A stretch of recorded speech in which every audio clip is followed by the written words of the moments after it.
Hello everyone, Paul Elam here, coming to you with another installment from A Voice for Men.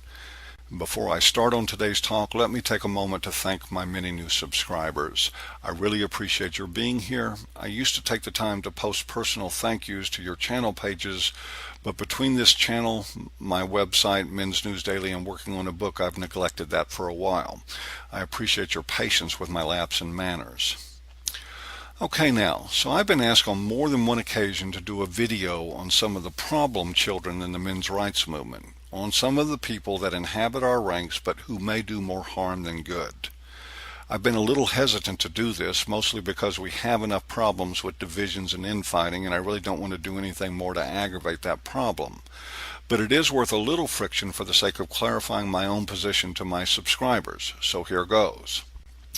First, defining a real MRA, at least to me, is just as hard as defining what a real man is.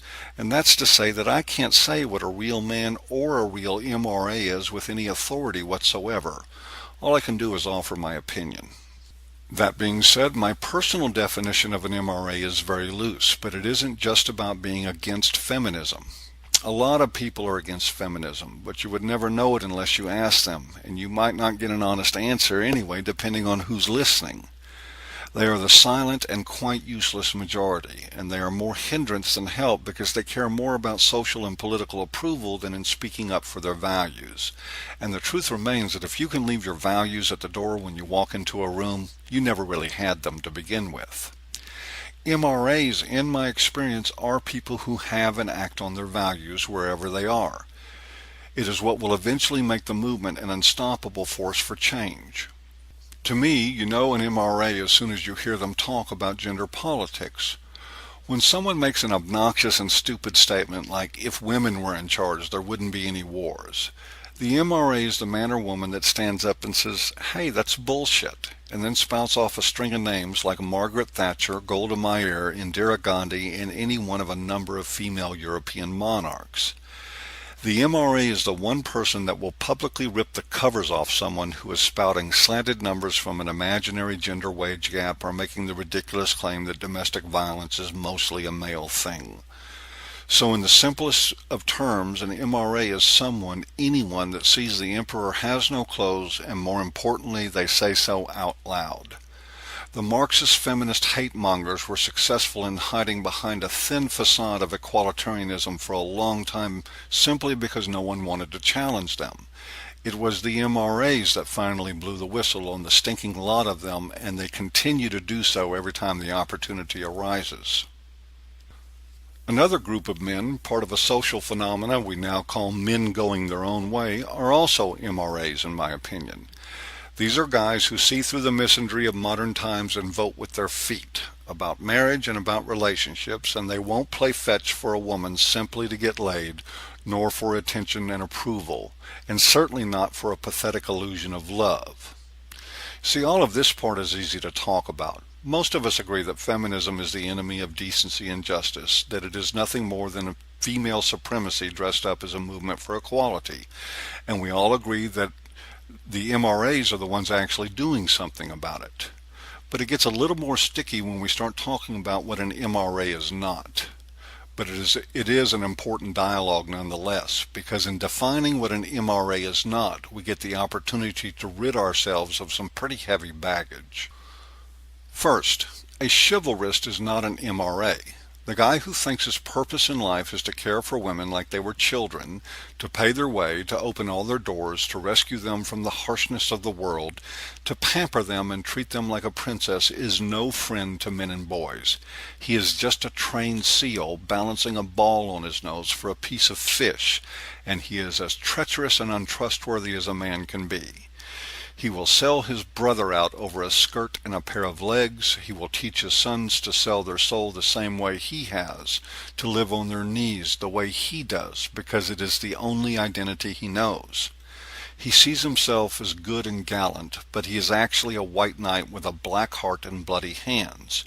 He may call himself a traditionalist or chime on about his family values, but he's really just interested in getting laid and being popular with women. He has no identity whatsoever without their approval, and he has much more in common with feminists than he does with us, because in every waking moment he is about and only about giving women whatever they want in exchange for their approval, in exchange for their love, and he will walk right over all of our rights to do so. And regrettably, I assert that traditionalists must be approached with some amount of caution.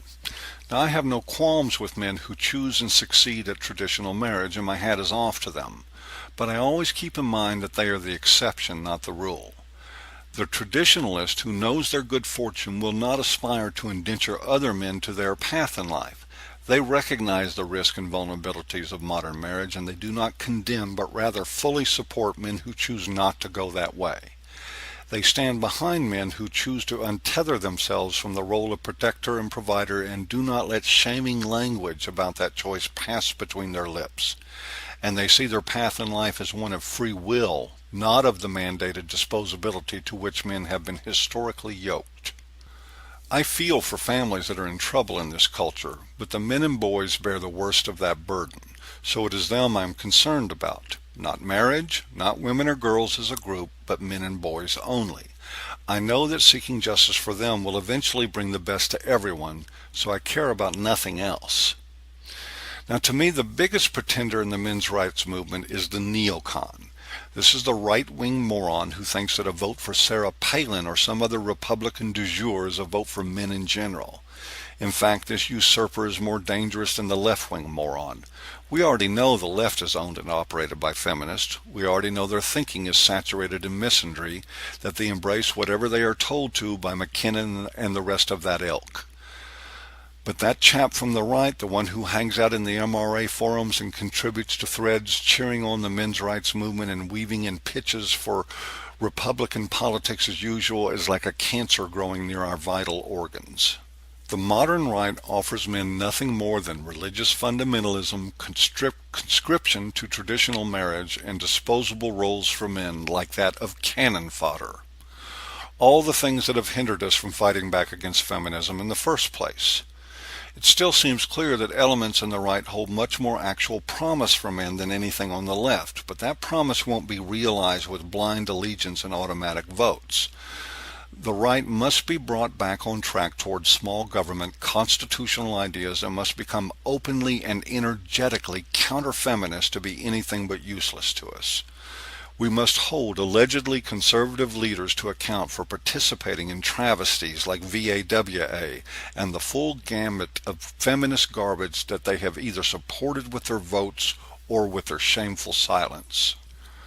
Joe Neocon in the comments section doesn't care about all that. He just wants to push his Republican candidate. So it is Joe Neocon that should be pushed right out of the men's rights movement and into the street where he belongs. Well, that's it for another installment from A Voice for Men. I hope you enjoyed today's talk, and see you next time.